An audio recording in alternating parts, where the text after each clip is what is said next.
श्री शिवाय नमस्तुभ्यम। जैसे कि हम सब जानते हैं, मंगलवार को सावन के महीने में मंगला गौरी का व्रत रखा जाता है, तो वहीं आज दूसरी ओर नाग पंचमी का पर्व भी मनाया जाएगा, क्योंकि आज नाग पंचमी है। ओम नमः शिवाय। एक बार फिर से स्वागत है आपका अपने YouTube चैनल में। नाग पंचमी का दिन काल सर्प दोष से मुक्ति पाने के लिए और उसके बुरे प्रभाव को दूर करने के लिए सबसे उत्तम दिन माना गया है। मान्यता है कि वेदों के अनुसार श्री ब्रह्मा जी ने सृष्टि की रचना की थी और ऋषि कश्यप जी की कद्रू नाम की पत्नी से नागों की रचना हुई थी। पुराणों के अनुसार दिव्य और भौम दो प्रकार के नाग होते हैं, जिनमें से भौम उनको कहा जाता है जो नाग पृथ्वी पर जन्म लेते हैं और इनकी 80 प्रकार की प्रजातियां होती हैं। वहीं दिव्य नाग ऐसे नाग होते हैं जिनसे यह पृथ्वी चल रही होती है। वहीं अगर ये नाग क्रोधित हो जाते हैं तो अपनी दृष्टि मात्र से ही ये संपूर्ण पृथ्वी को भस्म करने की शक्ति भी रखते हैं। इनके विष का कोई भी तोड़ नहीं है और इन नागों में से 8 नाग ऐसे हैं जिनको सभी श्रेणियों में से सबसे श्रेष्ठ माना गया है। नाग पंचमी के दिन इन्हीं 8 नागों की पूजा की जाती है, इन्हीं 8 नागों का ध्यान किया जाता है। ये नाग हैं अनंत नाग, कुलिक नाग, बासुकी नाग, शंखपाल नाग, तक्षक नाग, महापद्म नाग, पद्म नाग और कारकोटक नाग। आज की इस वीडियो में आप सुनेंगे नाग पंचमी की व्रत कथा। शुभ मुहूर्त और तिथि जानना चाहते हैं तो मेरे चैनल पे जाइए, वीडियो अपलोड हो चुकी है, आप जाकर देख लीजिए। जिन लोगों की कुंडली में काल सर्प दोष हो या जिन लोगों की कुंडली में राहु और केतु का प्रभाव हो, तो ऐसे लोगों को नाग पंचमी के दिन भगवान शिव के साथ साथ नागों के देवता की भी पूजा करनी चाहिए। अभी भी नाग पंचमी के दिन केवल नागों की पूजा नहीं की जाती है, साथ में भगवान शिव शंकर की भी पूजा की जाती है। आज के दिन शिवलिंग पर 1 लोटा शुद्ध सादा जल या गंगा जल अर्पित करने से नागों के साथ साथ भोलेनाथ की भी कृपा प्राप्त होती है। साथ ही इस दिन रुद्र अभिषेक कराने के लिए सबसे उत्तम दिन माना जाता है। अगर आप पूरे सावन में भगवान शिव की पूजा ना कर पाए हों, उन्हें जलाभिषेक ना कर पाए हों, तो ऐसे में आज के दिन आप शिवलिंग पर 1 लोटा जल अर्पित करते हैं, तो ऐसे में आप पूरे शिव परिवार के साथ साथ नागों की भी पूजा कर लेते हैं और इसका शुभ फल आपको अवश्य प्राप्त होता है। जान लेते हैं पूजा के शुभ मुहूर्त के बारे में। सावन शुक्ल पक्ष की पंचमी तिथि प्रारंभ होगी 9 अगस्त गुरुवार मध्य रात्रि 12:38 पे और समाप्त होगी 10 अगस्त शनिवार को सुबह 3:14 पर। 9 अगस्त को सारा दिन ही पंचमी तिथि रहेगी। पूजा का शुभ मुहूर्त रहेगा दोपहर 12:13 से लेकर 1 बजे तक। दिन सर्वार्थ सिद्धि योग बन रहा है। सूर्योदय होगा सुबह 6:04 पर, सूर्यास्त होगा शाम 6:59 पर। ब्रह्म मुहूर्त रहेगा सुबह 4:28 से 5:16 तक। सिद्धि योग दोपहर 1:45 तक रहेगा और बाद में सारा दिन साध्य योग रहेगा।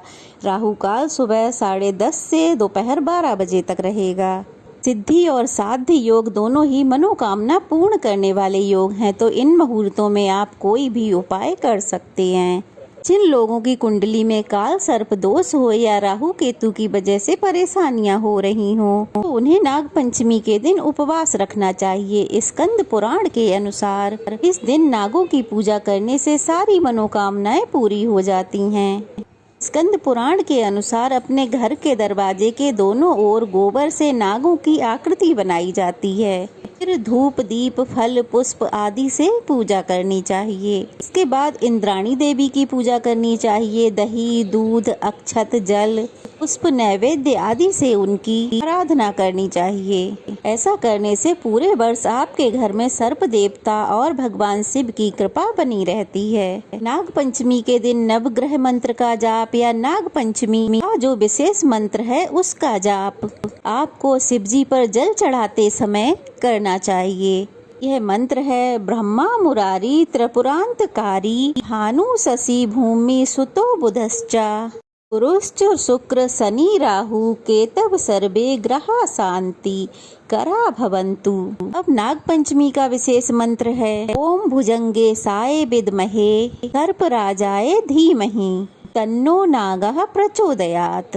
अपने घर के मुख्य द्वार पर जब आप नागों के देवता की आकृति बनाते हैं जो कि 5 फनों की होती है, जो कि गाय के गोबर से बनाई जाती है, उसके बाद मीठी सेवई बनाकर इन नाग देवताओं का भोग लगाया जाता है। उसी समय आप इस विशेष मंत्र का जाप कर सकते हैं। संभव हो तो उपवास रखें, अगर नहीं रख सकते हैं तो कोई बात नहीं, लेकिन व्रत की कथा आपको पढ़नी अथवा सुननी जरूर चाहिए। सारा दिन आप भगवान शिव का, नाग देवता का ध्यान करें, जाने अनजाने में की हुई भूल के लिए उनसे क्षमा याचना करें, और इस दिन आपको नुकीली धारदार वस्तुओं का प्रयोग नहीं करना चाहिए। जमीन की खुदाई किसी प्रकार की नहीं करनी चाहिए, किसी भी पेड़ पौधे फूल पत्ती को काटना नहीं चाहिए। इस दिन घर में शुद्ध सात्विक भोजन बनना चाहिए और सामर्थ्य हो उतना गरीबों को दान दक्षिणा देनी चाहिए। संभव हो तो शिव मंदिर में जाकर शिवलिंग की आधी परिक्रमा करें और उस पर 1 लोटा जल अर्पित करें।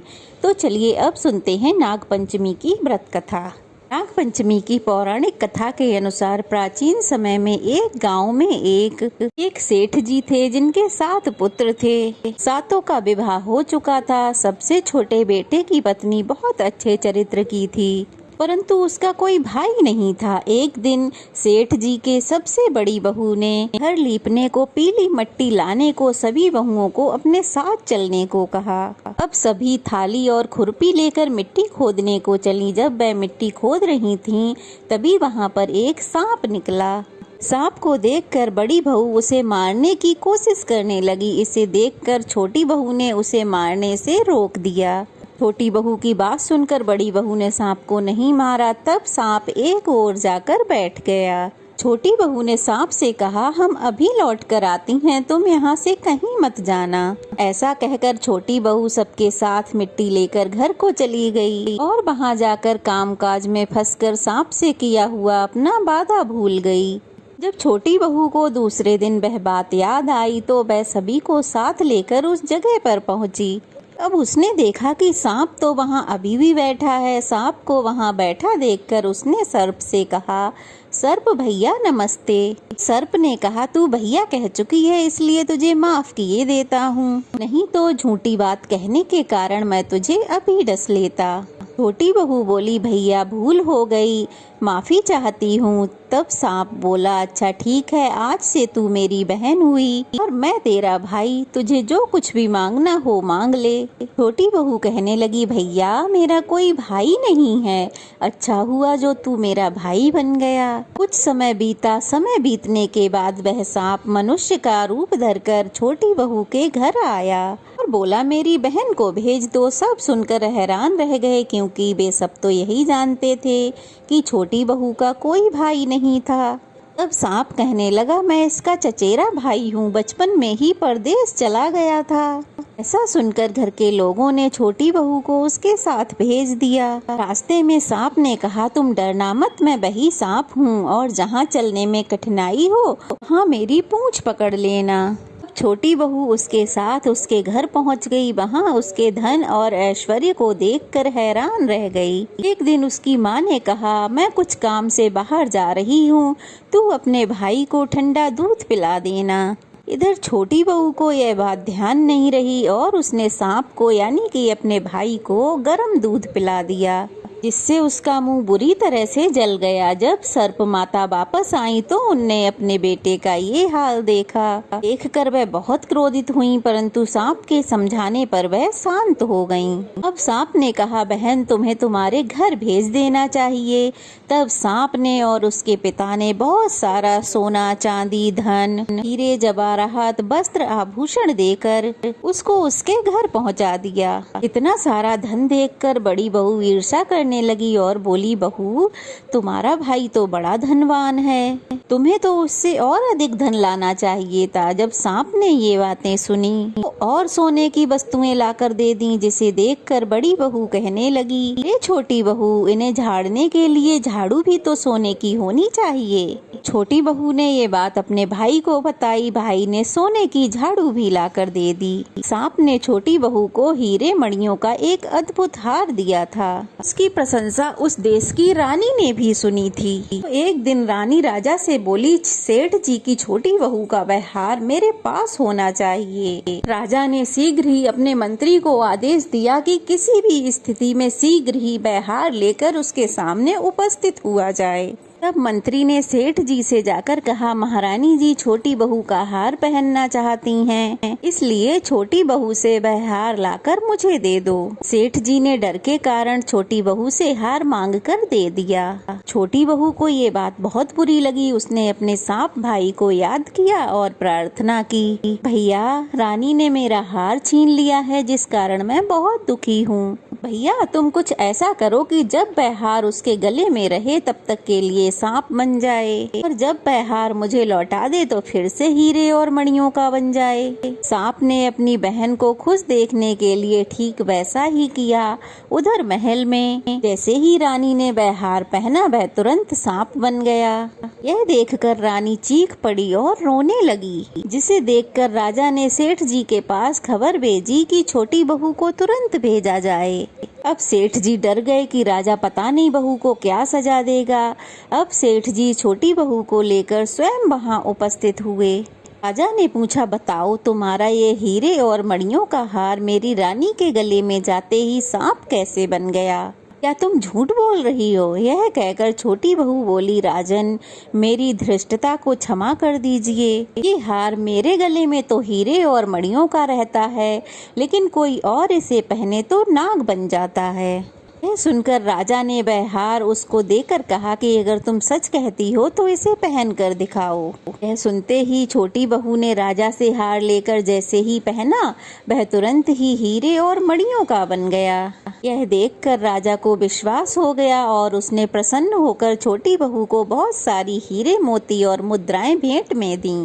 छोटी बहू घर लौट आई। बड़ी बहू ने इतना सारा धन देखकर ईर्ष्या के कारण उसके पति को सिखाया, छोटी बहू के पास कहीं से बहुत सारा धन आया है। यह सुनकर उसके पति ने अपनी पत्नी से कहा, सच सच बता, तुझे इतना सारा धन और ये हीरे मणियों का हार कौन ला कर देता है? छोटी बहू दुखी होकर अपने सर्प भाई को याद करने लगी। अपनी बहन को मुसीबत में फंसा देख वह सांप मनुष्य का रूप धरकर फिर से वहां आया और कहने लगा, जो मेरी बहन के आचरण पर संदेह करेगा मैं उसको डस लूंगा।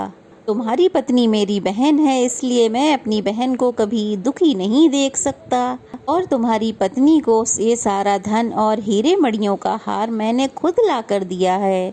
जब छोटी बहू के पति को सारी सच्चाई पता चली तो उसे अपनी गलती पर बहुत पछतावा हुआ। तब उसने हाथ जोड़कर सांप से क्षमा याचना की और उसके स्वागत सत्कार में ठंडा मीठा दूध लाकर उसे दिया।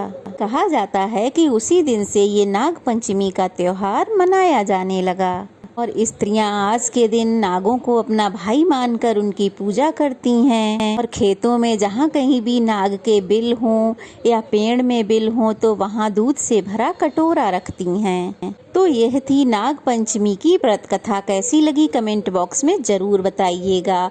अच्छी लगी हो तो वीडियो को लाइक कीजिए, अच्छे कमेंट कीजिए और अगर नए हैं तो चैनल को जल्दी से सब्सक्राइब कर दीजिए। तो चलिए फिर मिलते हैं, तब तक के लिए श्री शिवाय नमस्तुभ्यम।